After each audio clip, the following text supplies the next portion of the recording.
You're listening to Leadership Powered by Common Sense with your host, Doug Thorpe. Here's Doug.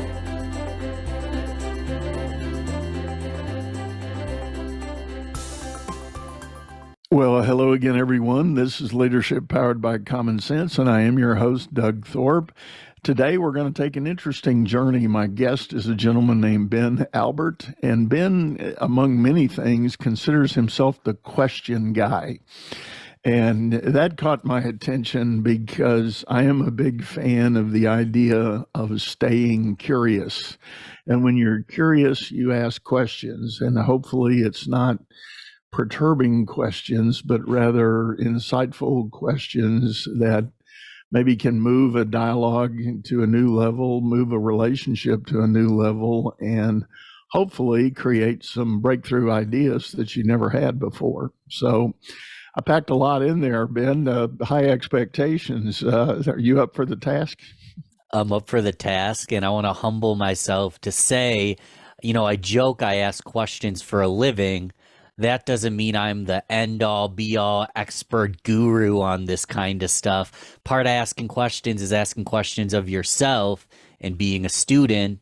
So I'm a student here, really looking just for a dialogue and not to act like the preacher or the expert today.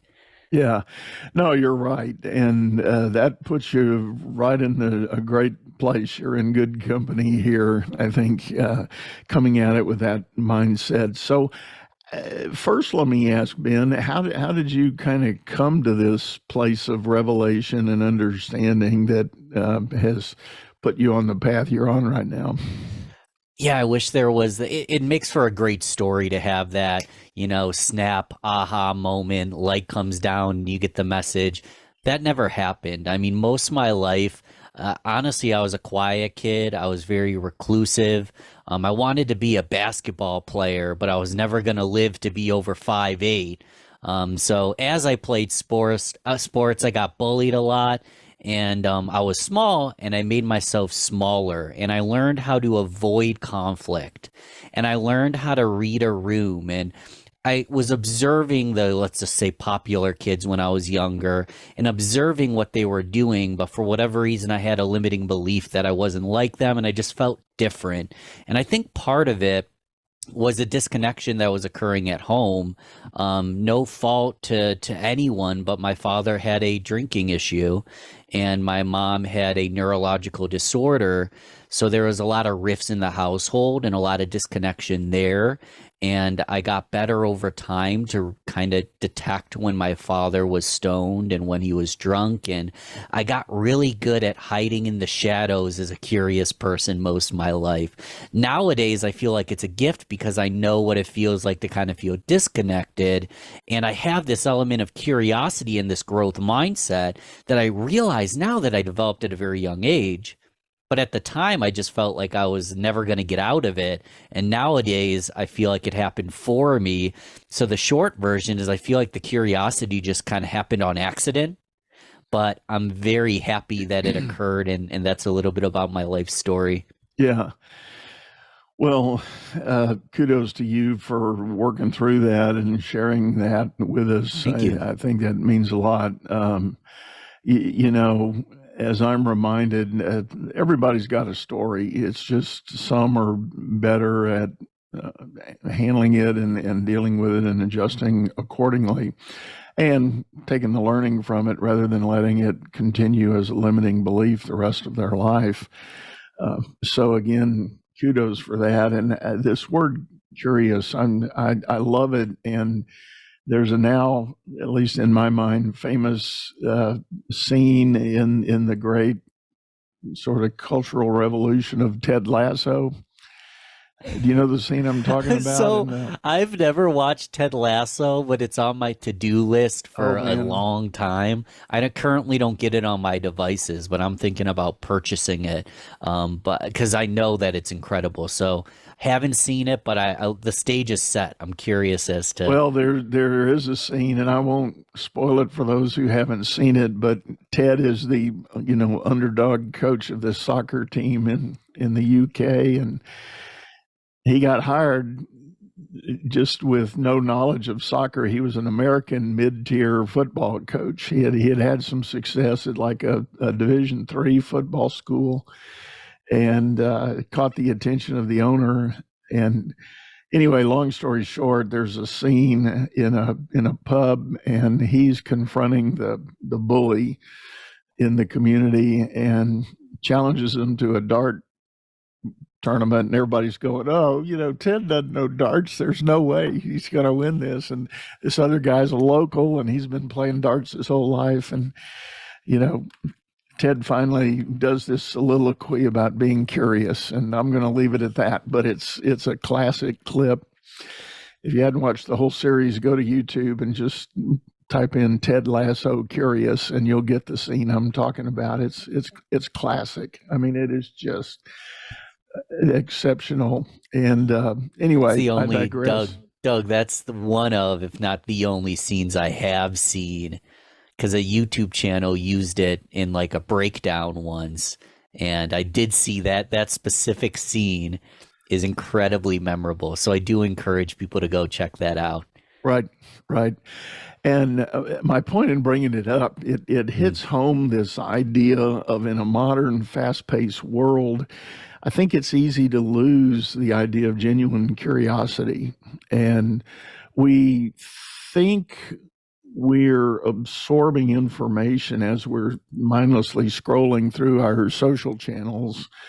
But are you really curious? Is there something in your business, in your life, in your personal relationships that needs to be taken to the next level? And I think the answer to all of that begins with a genuine curiosity of, what do I need to know about this thing? What do I need to consider? How can I open my lens of perception and find new information to consider? It's profound. I think a lot of times if you're scrolling, it's one thing to do research. So if you're looking for a specific piece of information, you do research to find that information. That's a research kind of thing, data entry, just scrolling to find the right information. The curiosity comes into play when it's, how am I going to take this information and integrate it into what I'm doing? That requires curiosity. Anybody can scroll or Google search and do research, but the application of the research or the understanding of what you found is where it can get extra fun. Yeah. So how do you see it play out, Ben, in the people you've been doing some work with lately? Can you share sort of some scenarios and situations where this has made a difference?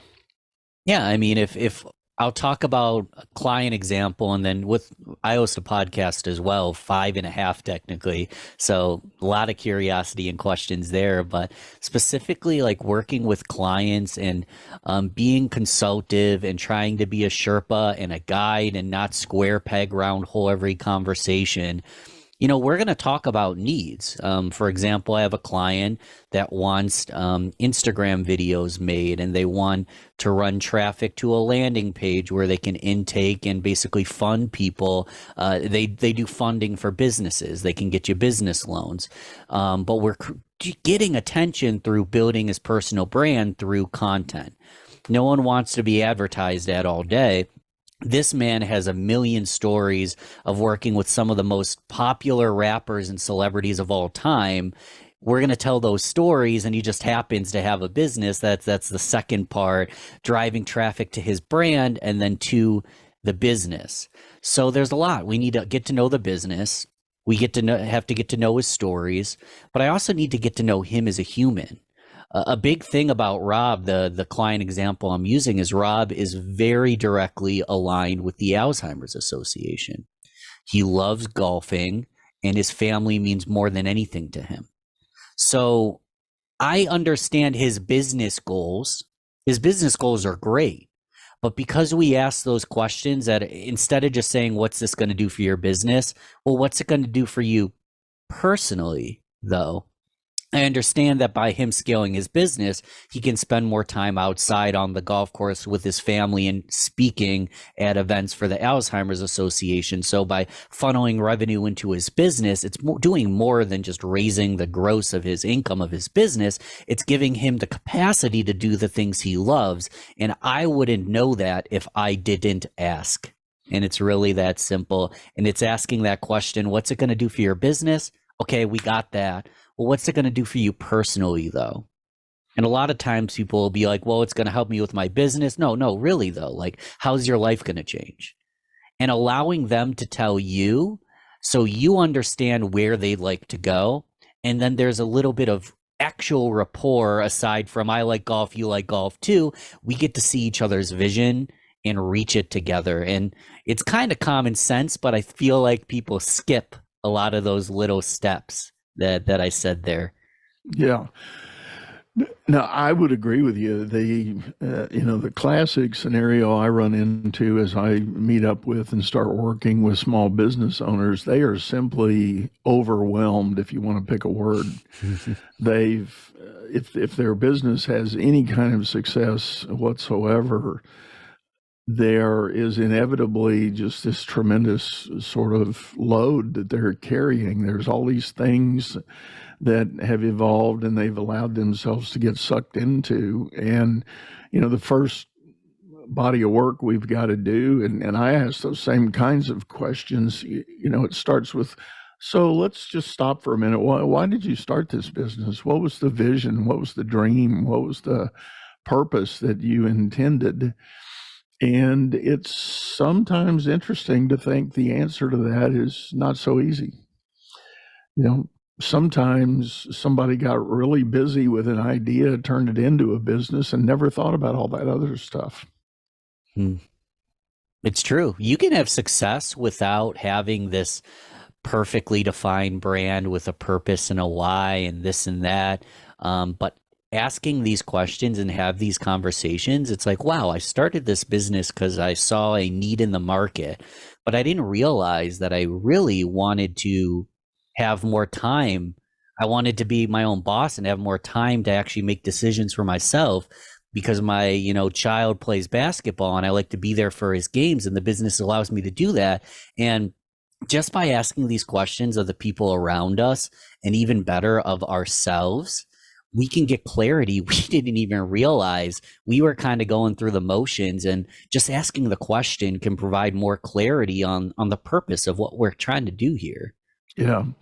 Let me ask you this: in the realm of asking yourself questions, I've had a little bit of experience believing, and I should say I've come to a belief that some of the methods and ideas that we all can come up with are going to land in different ways, depending on someone's natural personality, the personality they've evolved into. And it's not as simple as a function of introvert versus extrovert or whatever. But my point is, there are often moments where I thought with a client I'm having a great discussion, then all of a sudden there's kind of some switch or some tripwire that gets run into, and it all sort of stops. And what I've observed is that it comes down to a variety of personality that I'm dealing with as to how far they're willing to take some of these thoughts and ideas and lean into the possibility of some change and improvement. So does any of that make sense? Did I? It does make sense. I think we all have blockages in our life. We hit plateaus. And literally just doing a little self-work, and it sounds fluffy, but journaling, even using a guided journal that asks some of these questions of you and doing some of that inner work is going to provide a little bit more clarity. But beyond that, as an outside third-party perspective, if someone seems like they're in a dark hole or they're stuck or they don't quite know, they maybe have imposter syndrome, they're confused, you can't should and shame them into being like you. You can't be like, you need to do this, this, this, this, and this. You're Right. doing it wrong. Really, what I find the best way to actually get through to somebody is to be who you are, be authentic with who you are, be willing to be vulnerable and ask questions and actually listen. So instead of telling them you need to journal, you're just a person there with them to lead them and consult them into finding the own answers on their own. Or they can observe you, osmosis, kind of pick up, wow, this person seems like they're pretty authentic. He started talking about alcoholism and all these things. It's like, Ben Albert, me, who I am, I've gotten a little bit of success, but I'm just an ordinary dude. I'm just an ordinary guy with ordinary issues, an ordinary family, and ordinary problems that just happens to start doing some extraordinary things. So I'm open to tell my story in hopes to give people permission to tell their story, but I try never to tell someone exactly what they need to do because I don't know them well enough to know what they need to do. So the inner work is huge, but as a third-party perspective, it's listening and asking questions to sometimes people, or I'm this way, they're verbal learners that just answering the question will give them light bulb moments that would have never came if it was just them in a piece of paper. Yeah, no, I agree. In the topic of questioning, let me bring up another idea and area, and I run into this a lot with some of the more senior executives I've had a chance to work with, and this is kind of moving out of the small business realm and more into the corporate. I've had occasion to deal with some executives that are genuinely lifelong learners. They are just incredibly curious. They are voracious consumers of information and content. But the general pattern that goes with this is they drive their teams nuts because of their questions. Okay. And the thing that I've advised, suggested to them to try is a technique I call bookending. It's not just simply walk out, confront somebody, and drop a question on them, because that can be prone to just create a whole lot of uncertainty and chaos. If the boss asks a question, gets an answer, turns around and walks off, and no other context, no other. So I use this technique I call bookending, which is to make a short statement, kind of a segue into the question, and sort of level set and say, hey, George, I know this is a new initiative. We've only been at this for about a month. What can you tell me about X, Y, and Z? And then you get the answer, but then you put the backside bookend together by saying, you know what, that's exactly what I needed to know. I'm curious about something, and help reveal what it is you're really thinking about to eliminate the uncertainty that you would have dropped on your employee. Because I have seen it happen so many times, and once upon a time, I'm sure I was guilty of it. Sure. Big boss has a request from the headquarters, and he goes out to his team, starts asking all these questions without any context, without any bookending or segues. And then he walks back in his office and does his work and does what he needed to do with the results he got. But the team is sitting there going, are we doing something wrong? Are we shifting gears? Is something changing? And all this uncertainty spins up, and it's very unsettling for teams when the boss does that. So, long story to ask you, any thoughts, or have you had, in your spirit of questioning, do you get people kind of shocked and surprised and then have to do some recovery work after that? Yeah. So, wow, so many ways we could take it. First off, I love this bookending concept because first I kind of want to mention how everybody's different. That's why they take your fingerprint when you get in trouble. It's because it's unique, and every human's unique, and people have different personality types. So the person that's coming in and asking a quick question, that it might not be coming from a negative place. We just need to step back and have the curiosity to be like, oh, why did they ask that question? It seemed like, I don't know, but they might be direct, straight to the point, type A, just trying to get things done, and just lending a little bit of grace to know that you might have to be a chameleon in certain scenarios is just how life goes. And one thing I definitely want to say, and why I like the book ending, is I don't know anybody who doesn't like words of affirmation. Now, you can talk too much, and I do it all the time. It's like, Ben, get to the point. My girlfriend's total opposite. She wants me to just say like one sentence. I want to give her the entire story. It's just how it goes. Get to the point. But in general, I love the bookending concept, because let's say something was late. I like to first assume we're aligned in vision and give the person opportunity to disagree. So you could be like, I know you want to see this company successful because this project's going to help us all move up the ladder. Am I wrong? This is important to both of us, right? Yeah, it is important to both of us. Yeah. One thing I noticed was this X, Y, and Z came in late. What is the reason that it was late? I'm just curious. It's not the end of the world. Let them give the reason. Depending on the reason, you can ask a question like, can you see how this creates a little bit of friction that, we wanted our client, we promised this to our client, we were late. Since we both want to reach A, which we had previously agreed upon, which is the big vision, I believe it's important that we do the best to just not let this happen. And if so, ask me questions along the way so we ensure there's communication. So that's kind of a word salad, but it's like you said, you bookend with an affirmation. I know that you're on board and you're looking to crush this. I do not have anger towards you for being late, but let's solve why you were late so it doesn't happen again.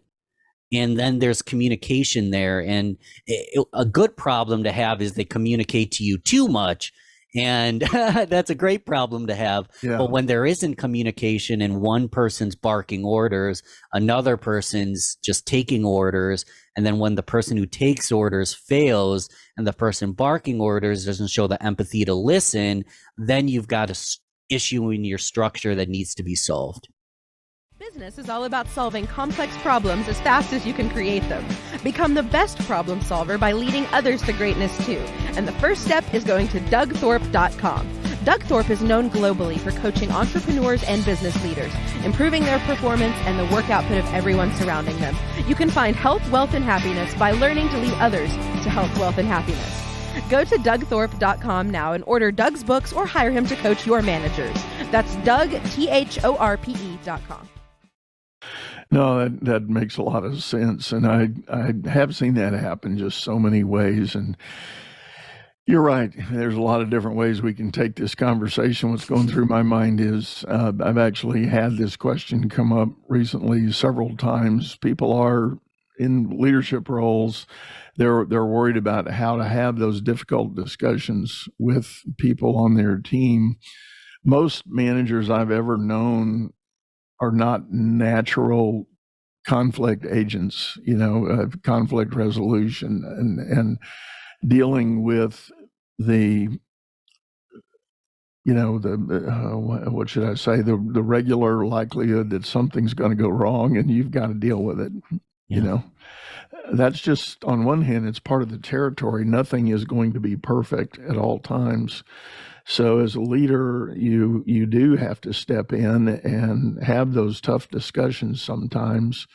It's not comfortable, but one of the best things I encourage leaders to do is be sure the environment on a day-to-day basis is healthy, such that when you do have to have the more challenging discussion with an employee, it's not just the thing that has emerged in the whole landscape.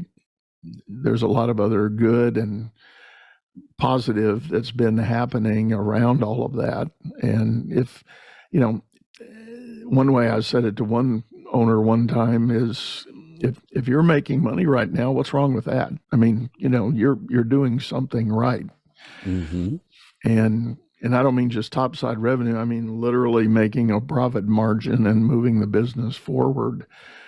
that's a win you ought to be able to celebrate. Now, is it as rich a reward as you're hoping for? Maybe not, but it's still positive. So, everything is not bad around your environment there. So elevate the thinking about the positivity that is there so that when you do have a need for the negative, you can mix that in without it becoming such a tremendous burden to everybody.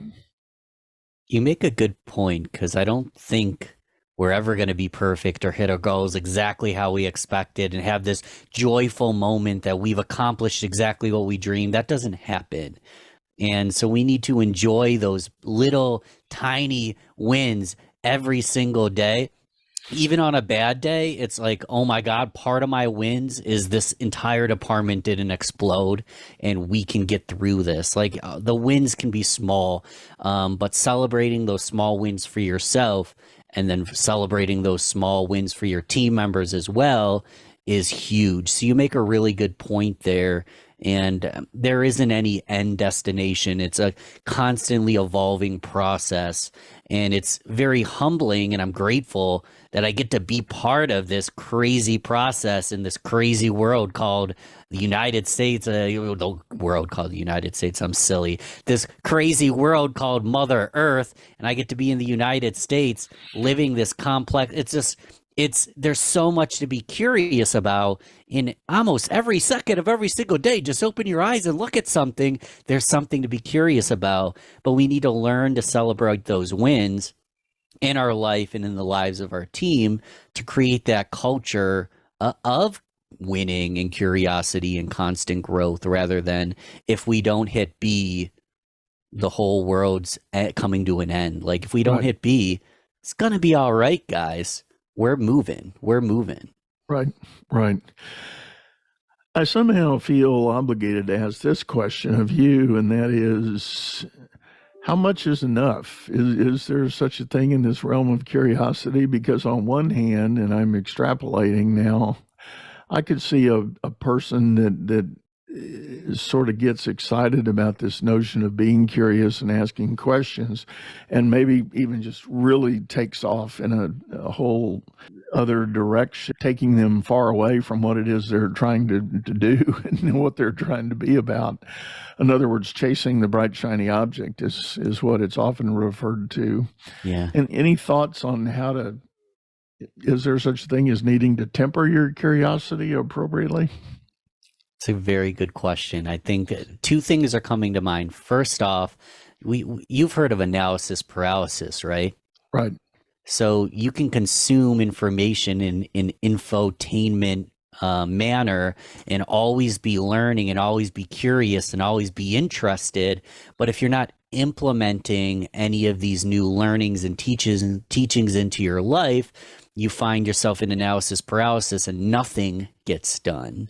So there is a blend between, there's a fine line between learning, curiosity, growing, slowing down to speed up, asking a question, and being like, time to move. We need to implement now. If you're in, let's say, a war zone, curiosity is good, but you need to make quick decisions based on what you've learned and based on your training.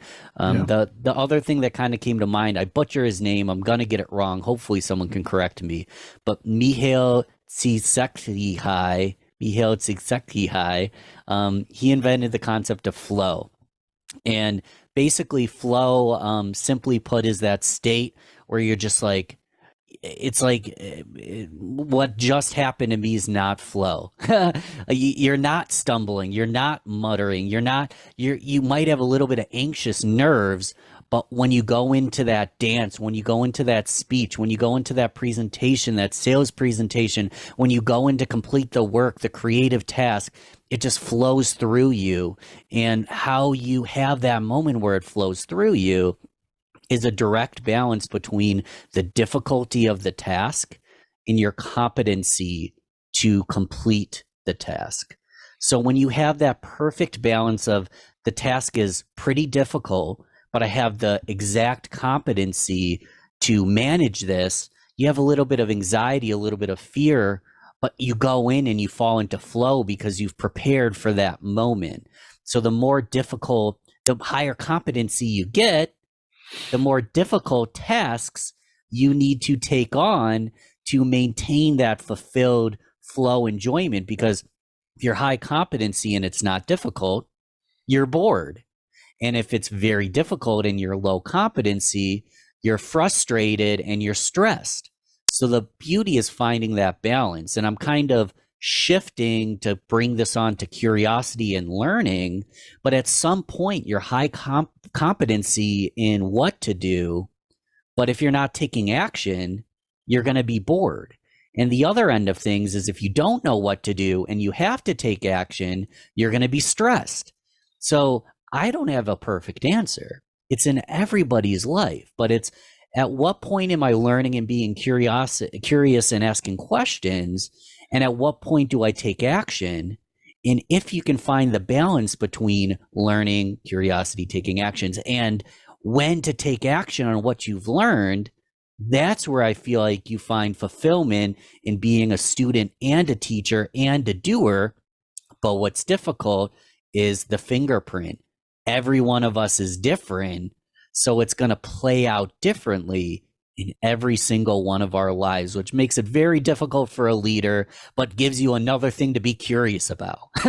Everybody on my team's different in one way or another. Yeah, and that's a good word, and I'll say it a slightly different way, but please. I think it is incumbent on leaders to be curious in that way, to really learn who the individuals are on your team and humanize the work. And that's kind of a modern wave, I think, that has begun and is continuing to gain traction.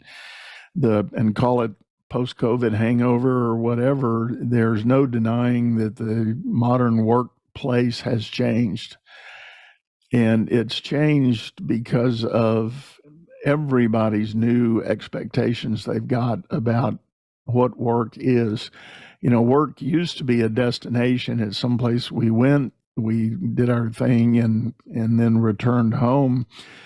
Now, not so much. I mean, with all the possibilities on remote connecting and remote work. Now, I know there's a lot of jobs that are still boots on the ground on the job site and have to be done, but so much other work that's going on, particularly in the service businesses, you don't have to be in an office to do it.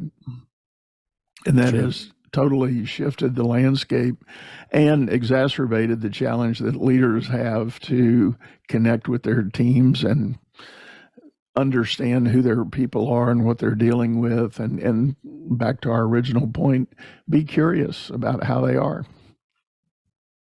And I want people, if there's a comment section or if they can send you an email, I'm curious about how the listeners handle scenarios like this and the remote hybrid work and how they manage teams. I'll be the first transparent person to say, like, I have a podcast, I have a marketing firm, I do a lot of consulting. I'm a sole proprietor with freelancers. So a lot of the listeners tackle this head on far more often than maybe you and I do. So I'd love to hear their opinion as well, because they're the ones that handle it first on. I handle it a lot less than possibly some of the listeners do as well. So yeah. Well, you're right. When you're a sole proprietor and you're dealing with freelancers, there's an argument to be made that at some level you kind of don't care what sort of day they're having. You've got a task specific that you're asking to be delivered. You're going to stack a couple of those together. If they work well, you're going to keep going. If they don't, you just find somebody else, right? It's a little bit mercenary sounding to say it that way, but I know it well, because that's you are right. That's how I do a lot of my business, is with freelance talent that helps augment things that we've got going on. I think I've got 5 of them in the queue right now, if I'm remembering it right. Different pieces I've got moving, but no, it is different for the person that's got the bona fide responsibility. And it was interesting. I was doing some executive coaching at a big global brand, and I was dealing with some pretty senior executives, but the challenge was for them to create a personal development plan and then take it one level up and have it reviewed. And it was very interesting. When we got to that three-way meeting with the senior most executive to present the plan, my client had taken everything pretty personally, and said, here's what I need to do, here's my things. And the big boss said, you don't have anything on here about developing your people. He said, I want to challenge you. I want to see you have an allowance for a commitment to developing your own people. And if that leads to some training and learning you need to do to get you there, then that's okay. We'll talk about that separately. But, my big vision is we've got to do a lot more to help develop our own people at all levels. And so I thought that was very insightful by this senior executive. And yeah, ironically, it turned out a couple of days later, I had another one of my clients who likewise reported to this guy. And when we got online, he said, he grinned and he looked at me and he said, Doug, you know what I'm going to say, don't you? And I said, I sure do.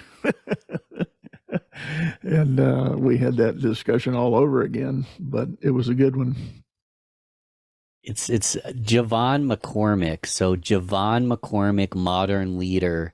He is a great person for people to learn from when it comes to just loving on and treating every person in the company as, again, I almost said the word asset. He doesn't treat people like assets because he treats them like family. It's their tribe. And people like to say, profit, product, people. Well, the people make the product. The people make the profit. The people are everything in our company. And the better we can develop our team members and our family members as if they are family members and not just, checklist revenue numbers, the better they're going to be empowered to kick butt. And the worst that'll happen is you train them so well that they leave. And that's a great problem to have. I'd rather them leave because they've outdone the position and I don't have space for them. I'll find space for them. But I'd rather that happen than have people leave because they feel like they're not being developed. Absolutely. That's the worst position to be in. People are leaving because you're not developing them. I agree. Well, I'll tell you what, Ben, on that note, I think we're going to wrap this up. I've really enjoyed having you here. Thank you so much for your input and everything. I enjoy, this is a different, if people want to listen to like podcasts I've been on, this is a tremendously different discussion. So I really appreciate you holding it, and you got me thinking. So I'm going to continue to think about this once we turn it off. Well, that's great. Well, Ben, tell everybody the best way to get a hold of you if they're interested in connecting and learning more. Yeah, so 2 steps. Step 1, so simple because it's already right in front of you. Wherever you're listening or watching or consuming this, leave this man a review. Doesn't even have to be a long, lengthy review. Maybe you just hit 5 stars, hit subscribe, hit thumbs up. It's already right in front of you. How you find me, and I have a marketing firm, so if this doesn't work, please someone let me know because I'm not doing my job. Just type in Real Business Connections. That's the name of my podcast. That's the name of my podcast concierge firm. Real Business Connections, exactly how it sounds. Type that in wherever you found this. You'll find me there, and we'll start a conversation. That's great. Well, we will have that in the show notes, folks, as always. But one last time, Ben, thanks for sitting in. Thanks for having me. All right, everyone, we are going to wrap this up. We're going to have a video version of this over on YouTube if you're listening right now on your favorite streaming service. Always like to remind people we are over there on YouTube, a channel by the same name, Leadership Powered by Common Sense. Would love to hear from you and learn more about what you're doing and how we can help. So for now, I'm going to sign off, say goodbye, have a great day. You've been listening to Leadership Powered by Common Sense, hosted by Doug Thorpe. If you would like to know more about the coaching and advisory services he provides, visit dougthorpe.com.